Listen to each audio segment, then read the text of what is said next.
What's up, guys? Welcome back to the Encounter Podcast. Let's go, baby. So, we're going to talk about being Christians in a secular workplace and how we still live on mission and live using that as a form of ministry. So, Ethan's going to jump on in. Oh, yeah, buddy. Don't forget to start that timer. Oh, yeah. All right, so I think there's two main things that, whenever this question was posed to us, there was two main things that I thought of, like just initially right off the bat. The first one is, well, if I can get to the book it's in. Galatians, Ephesians, Philippians, Colossians. You got to sing the song every single time, dude. I'm not going to Have lie. you seen the video of, I don't know who it is, Jamie Foxx being asked if he's a Christian, and he's like, "Oh, am I a Christian?" Genesis, Exodus. He literally names the entire Bible. He goes in. Oh, all right, off topic, but here That's we funny, go. though. But I literally, I swear, every time that, I'm in the New Testament, Old Testament, I don't know. I feel like you just scroll and then you're just like, I'll find it eventually. But in the New Testament, I always have to sing the song, dude. Yeah. I always have to sing it. But the verse that I initially thought of, or the concept that I initially thought of, was in Colossians 3:23. Whatever you do, work heartily as for the Lord and not for men. So that was kind of the first thing I thought about. As Christians in the workplace, we're called to be set apart. Romans 12:2 talks about that. Mhm. Do not be conformed to the world, but be transformed, right? And so I feel like one way that we can really set ourselves apart as Christians in the workplace is by the way that we work. A lot of people nowadays, you work hard when the boss is around. You cut corners when nobody's watching. Yeah. You're dishonest to, climb the chain.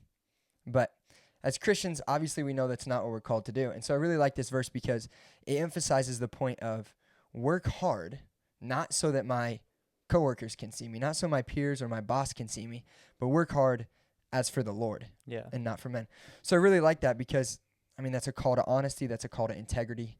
That's a call to working hard when nobody's watching. And then, I feel like that's a really easy way to set Yeah. ourselves apart.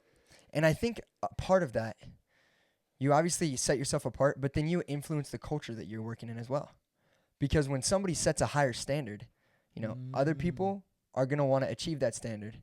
And so I think as Christians, working hard and doing it for the glory of God also helps to cultivate a good work environment. Yeah.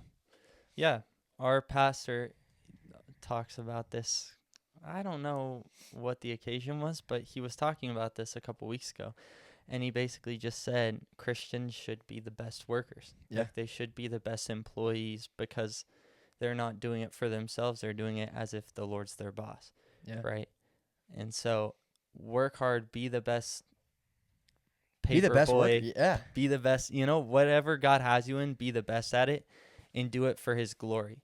Because it may sometimes seem like, how's God going to be glorified in this if I'm not even sharing the gospel or talking to people specifically about it. Yeah. But there's those times that people notice you still have joy or you still have purpose in doing what everyone else sees as mundane little tasks, you know? And so that'll set an example in and of itself. Yeah, I think you're right though. I really like just you being filled with the joy of the Lord at work and you working hard. It does make people notice that about you. Yeah. Because in the workplace it's normally a lot of negative. I'm just working for the weekend, and not that that's not how I view it sometimes as well. But even just being set apart with having the joy of the Lord and working hard, people notice it. And like you said, maybe you're not specifically sharing the gospel every time you were at work, or maybe you don't even share it at all at that workplace, right? But it's gonna make people notice you and notice that you're different, and then that ultimately that could present as an opportunity to share the gospel, Right. or just present, hey, what's different about you, bro? And I think that difference comes because the secular mindset of work, and yes, people do work because they enjoy it, right? But also it's oh, I do this because I need to make money, and honestly, we also see the opposite of when people get too focused on work, their life becomes at work. Yeah. And so I'm not proposing we make our whole life about work, but I think that the Christian stands out because each and every moment in the workday has purpose, right? Yeah. And so you can just be praying, like I always say, like, God, show me like what you have for me in this very moment. And so even Yeah. if it's being a CNA and going in to change someone, Yeah. there's God can still use that, and God can still have a purpose in that. But a lot of the times we pass those opportunities up, and we pass up what the Lord wants to do in those places because we just focus on getting through it. Yeah, focus on getting in and out. Yeah. Yeah, and I don't know. There is, I think naturally, like the Lord created it like this, but I think there is, pride that, or like a reward whenever you do work hard. Mm-hmm. Like you put your full effort into something and like it turns out well, and it's like, you know what? That's rewarding. Yeah. So I think that's a natural way that the Lord designed us, like, to spur us to do the best that we can in those situations. But Yeah. the other thing that it kind of brought up in my mind, which this kind of really just goes with what we're talking about. Matthew 5:16, it says, "In the same way, let your light shine before others, so that they may see your good works and give glory to the Father who's in heaven, to your Father who's in Mhm. heaven." So it kind of that goes hand in hand with what we're talking about. But even just us working hard and like shining our lights in the workplace, just the joy that we have, like Mhm. that can ultimately lead to an opportunity where people can give glory back to the Lord. Yeah. Now we've talked about like that stuff, but I know that this has been like an experience in my life and an experience in your life where it's like, oh God, I know you've given me a heart for ministry, but I don't know if that's where you have me full time. Yeah. And so we've both kind of been in this place where we're wrestling with God. Where is the line between like how I'm involved in ministry and how I'm involved in just working, So you want to talk about your experience with that and like how you came to the conclusion of where you are now pursuing nursing? Yeah. The Lord really impresses on my heart that, every interaction you're touching somebody's life. So whether you're just preaching whether you preach the word on Sunday as a pastor, whether you lead worship on Sunday as a pastor, whether you're going out and meeting with dudes, one-on-one throughout the week as a pastor, they're touching people's lives. And as techs, at a hospital, like think about how many interactions we get to have a day. And we may not be, presenting the gospel every time. Yeah. But we can still have interactions with people where like we mention God or like we talk about God or we bring him up. And so I think just for me, like I understand that the Lord has me where I'm at right now just to be a light in the place that I am. So whether that looks like meeting with guys and like helping them in their walk, or I feel like that's more of like a straightforward ministry, like that's straight up, like we're getting into word together and like we're digging in and like those are opportunities for us to grow. But I think there's also the part of it that it's like you're just like interacting with people and you're touching somebody's life every time you have an interaction with them. Yeah. So are you going to leave value after that or not? And that value doesn't necessarily have to be knowledge. That value can be, he just brightened my day a little bit. Or, that value can be, man, there's just a joy about that guy. Or like, that really brought me a lot of peace having that interaction, And so that's kind of where my peace is at right now, is just understanding that every interaction that I have with the person, I am touching their life. So how am I going to, when I leave that situation, how am I going to look back and say I added value to that situation? There we go. That's good. Yeah. That's something that Craig and I have talked about as well, is like, he's in full-time ministry, right? And so it's like he's going to be touching people's lives different than I am. Mm-hmm. But we still have the same potential and opportunity because we're interacting with people.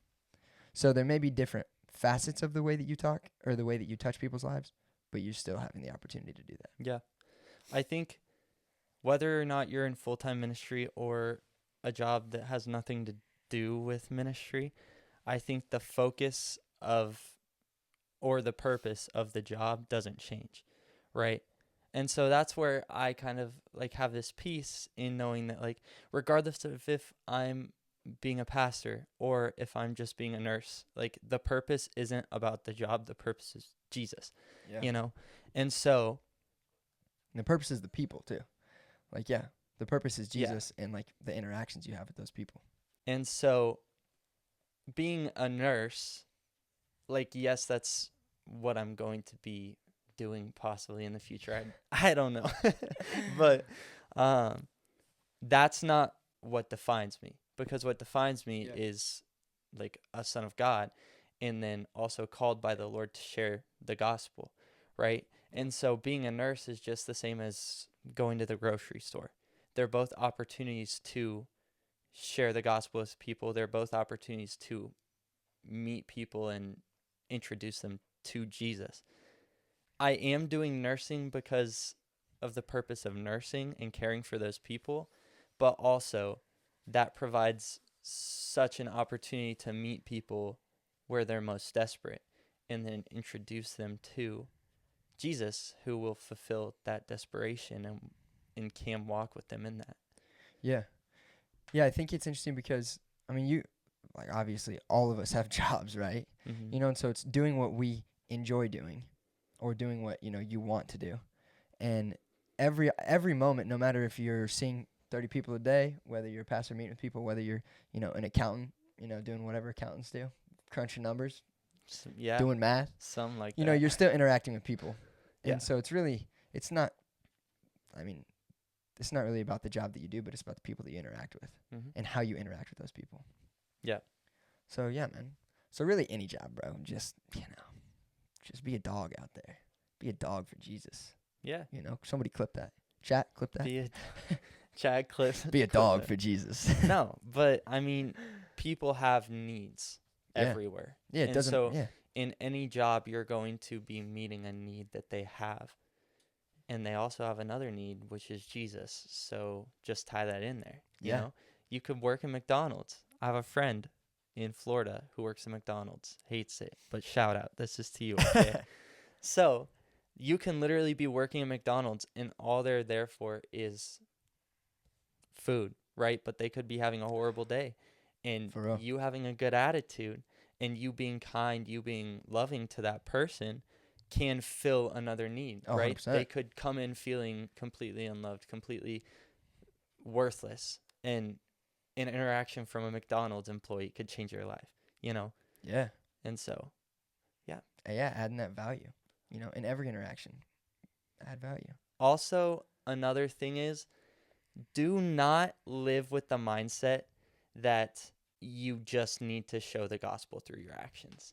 Oh, yeah. I think that is the biggest lie that we've told ourselves to be comfortable, right? Because it's so uncomfortable to share the gospel. It's so uncomfortable to actually talk and tell people about Jesus. So we just lie to ourselves and we say, oh, yeah, well, I don't need to. I just need to be loving. Yeah. Right? But that's not what is going, like, yes, the Lord can use that, but that's not, at the end of the day, what is going to introduce them to Jesus, right? You telling them about Jesus is actually going to be the thing that, like, introduces them. And so I think that we just get so uncomfortable with it that we've made ourselves a facade that, oh, I just have to live this way and people will see it. Well, yeah, that's true. He calls us to go to the ends of the earth, proclaiming the gospel, sharing the good news, and that Yeah. requires words. And so I don't know why I got Dang, off bring on the that. heat, bro. Bring the but- heat. Come on. I just think that, like, I hear people say it, and I used to say it to myself, and it had great intentions, like, on the surface, but behind it is just me wanting to hide from my actual responsibilities. All that to say, there's definitely value in both. So don't overlook one, you know. Yeah. Don't just focus on one and not focus on the other. There's value in, you know, adding value to people's life, whether that's through, like, you know, the way that you act, or adding value to somebody's life by the way that you, like, something that you actually tell them. Like, if you're actually speaking the gospel to Yeah. them, you know. And if you're speaking the gospel, you have to live a certain way, right? You have to represent Jesus with your actions if you're going to represent him with your words. You should. You should. You have to. You should. You have to. Like, otherwise it's pointless. Yeah. Right?